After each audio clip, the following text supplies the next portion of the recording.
What's going on, everybody? Josh Callaway here, SI Sooners, alongside John Hoover, Ryan Chapman at Gaylord Family. Oklahoma Memorial Stadium, where the Sooners, 15 in a row, 7-0 this year.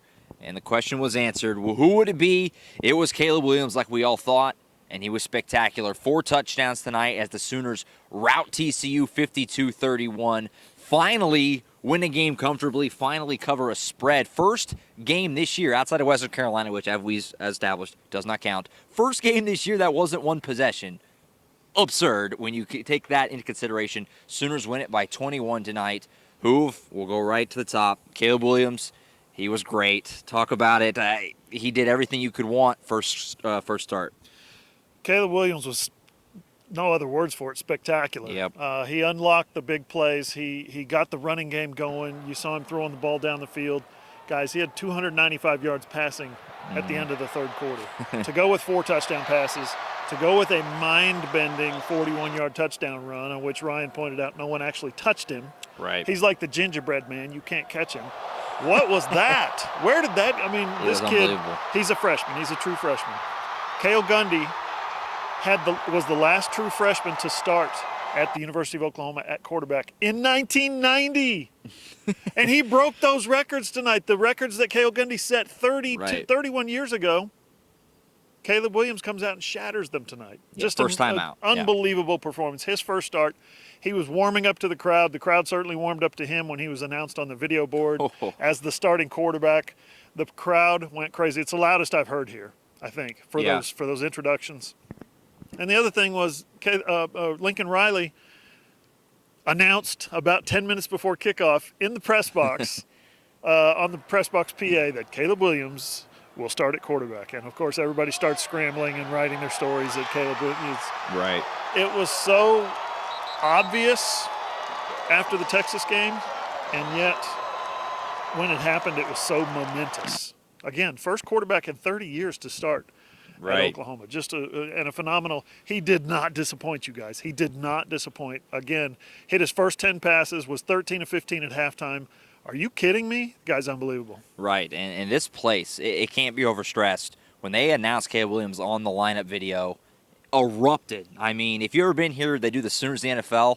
Baker Mayfield always gets the loudest cheer on that thing. It was like that times 2. It was unbelievable, the crowd reaction, and it really sustained throughout the night. And again, that run, I'm not saying he is this guy or this athlete, but it was a Kyler Murray-esque run. That's what it reminded me of. The way he just zigged and zagged, nobody touched him. It was unbelievable. And Ryan going right along that. Big plays were back. Big plays have been non-existent with this offense this year. Back in a big way tonight. Yeah, after the Texas game, that next Sunday, if you head over to allsooners.com, you saw, I said, Caleb Williams could be the key to finally unlocking that again. He proved that tonight. Josh, when you look at the stats feed, when you follow it like we do, big plays are classified as a passing play of 15 yards or more or a running play of 10 yards or more. This season, before tonight, the season high for the Oklahoma Sooners was 7 in the passing game. 7 plays in one game of 15 yards or more. That happened against Tulane. That happened against Western Carolina. It doesn't count.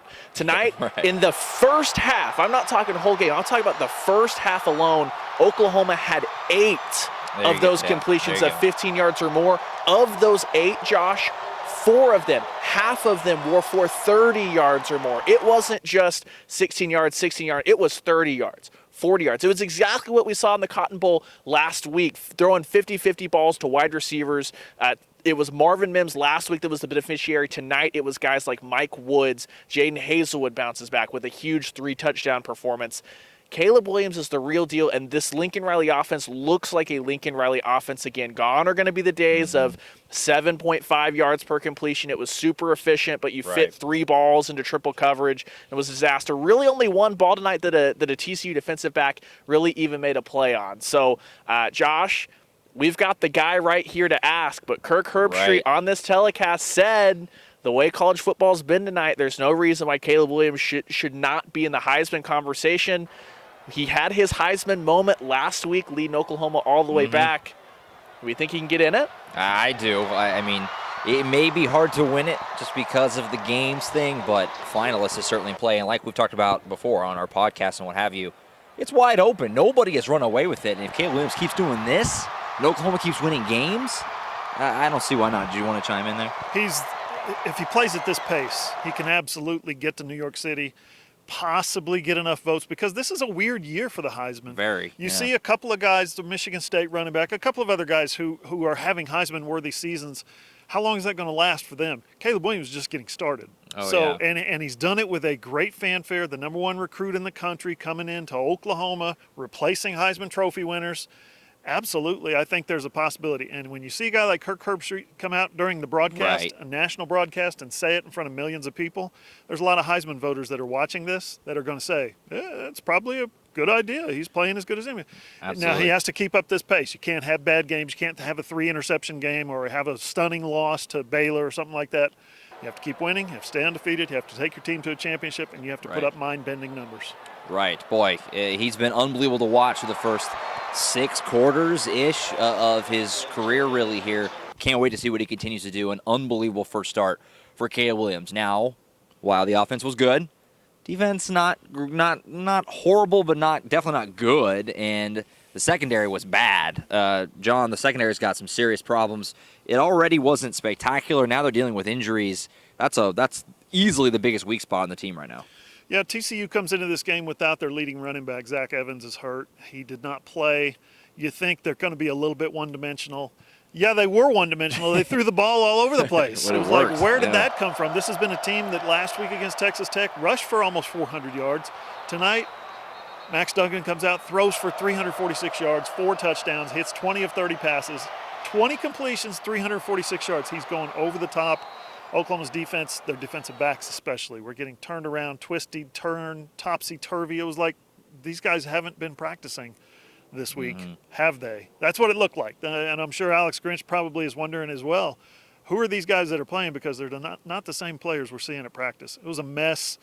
You've got injuries at the free safety position. You've got true freshmen playing at cornerbacks. You've got nickelbacks sliding out to corner. It's just a mess for Oklahoma right now. If they get some guys healthy, Woody Washington, Jeremiah Cradell, Delaren Turner-Yell, if they get those guys healthy, sure, things will turn around. Right. You would hope. Yeah, I mean, DJ Graham goes down, and no guarantees. You started to see, Billy Bowman was out there playing corner. They put Josh Eaton in there at corner. He got mossed brutally in the corner of the end zone. It was bad. TCU was moving right down the field with that passing attack, which is, not terrible, but they're obviously much more of a running team traditionally this season. Quentin Johnson, 7 catches, yeah, 185 yards, and 3 touchdowns. And they had no answer for him. Had absolutely no answer for him. So that's obviously a huge circle. Now you're going into a good spot here, Kansas next week, and Texas Tech after that. But down the road, to your point, Hoof, you got to get that secondary healthy if you're going to continue to beat good teams. Now, Ryan, obviously, secondary was the biggest problem, but they weren't the only problem. Not a whole lot of pressure on Duggan throughout the night. He kind of got loose on some scrambles. Defense overall, kind of a meh night. Yeah, absolutely. And the problem was Max Duggan was elusive. This is a guy that was supposed to have a foot injury. That's why he was questionable. A broken bone in his foot, something like that. I'll give him this. The linebackers played a lot better tonight, I thought. It wasn't really over the middle that they were getting roasted on. It was the corners, but like you said, only 3 tackles for loss, which means in that run game, they weren't putting TCU behind the chains early, making life hard on them. No sacks whatsoever, so Duggan, with that bum foot, was able to evade. And this turned into an old-fashioned Big 12 just track meet out here. Nice to have 1 or 2 of those on the way out this next couple of years. But Oklahoma wasn't helped either. 14 points taken off the board. One of those was the Deshaun White. Latrell McCutcheon got the strip. Deshaun White got the fumble, carried it all the way back, and then he Derek Carr'd it. He tried to extend, go out the back of the end zone. Turns out it was indeed a fumble. Touchback, that's 7 points off the board. Then in this end zone right here, we're in the north end zone. Caleb Williams underthrew Marvin Mims a little bit on what should have been a touchdown. Gabe Burkich rolls out instead. Burkich bonks it off this upright right here. So instead of a field goal or a touchdown, it was at least 10 points, maybe 14 points that were off the board that would have given the defense just that extra bit of cushion of saying, yeah, you gave up some points, you gave up yards, but it would have ended up being a 28, 35-point victory even, despite what was going on there. So the secondary, it is what it is with the injuries. I don't know if there's any way they can improve when you talk about that stockpile of injuries that Hoover was just talking about. So they're going to have to manufacture some sort of pass rush, maybe start blitzing a little bit more. I know it's not been what Grinch has done this year, but look, they're getting killed back there. So you have to create some havoc in another way. Yeah, it's so strange. The defense has had stretches throughout this season where they look great and they've looked dominant, but at the same time, some stretches that were not very good at all. And we're 7 games in now, and I don't know if this OU defense is good or not. I can't tell. It's up and down. You don't know what you're getting. I wouldn't even say week to week, series to series so far this season. They're going to have to button it up down the stretch with some of those tough games, obviously, to close out the season, and then obviously if they want to win the Big 12 and do more than that later on. All right, guys, another good one in the books here. Oklahoma wins it comfortably for the first time really all year outside of Western Carolina, 52-31. They go to 7-0. Next up, Lawrence, the Big 12 haven that is Kansas football. One last visit to the library for the SI Sooners crew. Should be fun out there. Kansas and Oklahoma next week. It'll be an 11 a.m. kick, a rooster kickoff in Lawrence. I'm sure it'll be a raucous crowd and energy out there. Going to be fun. Caleb Williams' second start, Oklahoma, Kansas, next Saturday at 11. Be sure to keep up with all Sooners. Tons of post-game reaction. You can hear at Lincoln Riley's press conference, Alex Grinch's press conference, all the players, of course, all the great stuff these guys wrote.